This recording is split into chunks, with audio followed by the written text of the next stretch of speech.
Di fronte a un assessore Bottacin che, giusto per ricordarlo, è un campione internazionale di preferenza, cioè non è proprio l'ultimo arrivato, che ha un curriculum che pochissimi altri hanno, non solo in Regione Veneto, ma vorrei dire in Italia, una capacità anche di gestire il territorio straordinaria, che va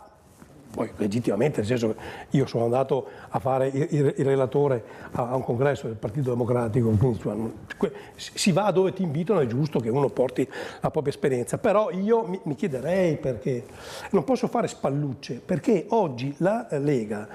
è in evidente difficoltà di consenso, perché lo dico io, lo dicono i dati, no? Allora, di fronte a questo io metterei in campo tutte le pedine migliori che ho, e quindi di fronte anche all'ipotesi che uno come Bottacin, uno come Caner, ma anche uno come Boron, insomma persone che sono lì perché qualcuno li ha votati, non sono eletti, nominati come i parlamentari o come chi ha ruoli di nomina. Questa è tutta gente che è stata votata, ma ha votata con grandissimo consenso. Se qualcuno immagina che i partiti come il nostro, popolari e popolani, possano esistere a prescindere dal consenso, questa convinzione è l'anticamera della morte.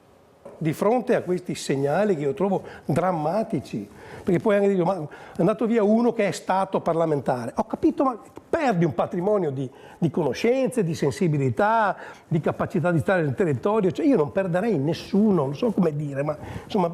ripeto, non siamo al 40%, i sondaggi dicono altre cose, l'ultimo voto utile che è quello delle politiche racconta un'altra cosa. Abbiamo una sfida davanti che è quella delle europee, ma dovremmo essere dei pitbull in giro per il territorio? No,